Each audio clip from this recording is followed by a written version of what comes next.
Determined to steer himself away from the pin-up boy roles, he surprised everyone by turning down a string of high-profile roles, including Spider-Man.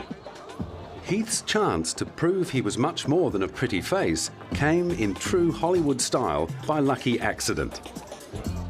At very short notice, he was asked to take over the role of Sonny Grotowski in the drama Monsters Ball, opposite Billy Bob Thornton.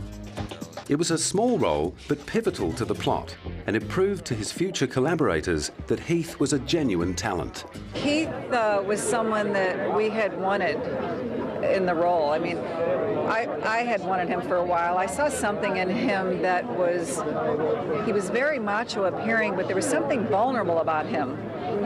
Then Larry saw him in Monsters Ball. I saw him in Monsters Ball, and the minute he shot himself, I left and said that should be in us if we can get him. But the superstardom and acclaim that would come with playing a closeted gay cowboy in Brokeback Mountain was still several years away. In 2003, Heath teamed up with Two Hands director Gregor Jordan to play another outlaw on the run. This time, his task was to bring to life the Australian folklore icon Ned Kelly.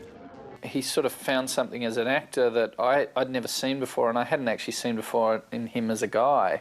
You know, he kind of accessed a darkness and I guess a sort of a rawness of spirit that, you know, was really important and really fundamental to Ned's character.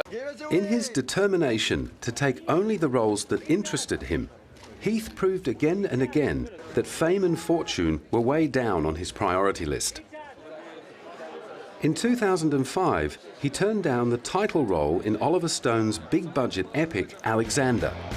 Instead, he took a role in Catherine Hardwicke's independent feature film Lords of Dogtown. A fictionalized account of the rise of modern skateboarding into a global phenomenon, Lords of Dogtown saw Heath playing Skip Engblom, a long-haired anti-hero and social outsider who recruits local skateboarders to form a team and helps them on their way to eventual fame. He helped them discover this beauty, this creation, this creative side that they all had inside of them, that like creating out of concrete, creating art from this concrete world that they were given, and this bleak, dark, grey world they just injected with colour. His next film would bring with it a considerably larger budget and higher profile. However, in accepting a role in The Brothers Grimm, Heath's only motivation was the opportunity to work with the irrepressible director Terry Gilliam.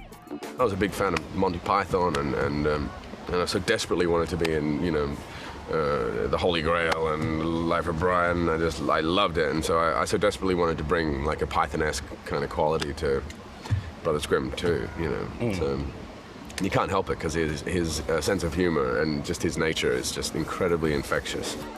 Fortunately, the cult director had nothing but words of admiration for Heath and his co-star Matt Damon, despite initial concerns about whether the pair would find the necessary chemistry to convincingly portray the Brothers Grimm. I think that was the thing, in some ways, I was worrying about. How are these guys going to relate? And very quickly, they just clicked. And they just found aspects of each other they could bounce on. And it's fantastic. I mean, they're getting married next week, I heard. I love Matt, and I loved working with him. And he's a generous person. He's a generous actor.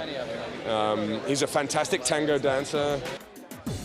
In the fantasy epic, Heath and Matt played brothers William and Jacob Grimm, famous to this day for their enduring children's fairy tales.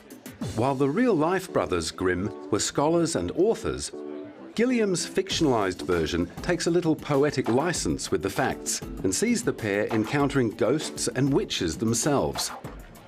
Our telling of the Brothers Grimm stories, it's a fairy tale. We've put them in a fairy tale. It's certainly not autobiographic kind of piece whatsoever. It's a pure fairy tale. The Brothers Grimm premiered at the Venice Film Festival in 2005. It was to be a remarkable, if stressful, festival for Heath. Dealing with the demands of promoting one premiere movie at an international film festival can be tough enough. But at the 2005 Venice Film Festival, Heath was starring in not one, but 3 movies.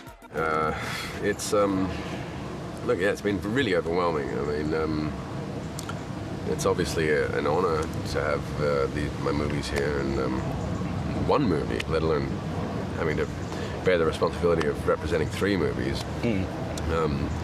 It's taxing, you know, it's exhausting.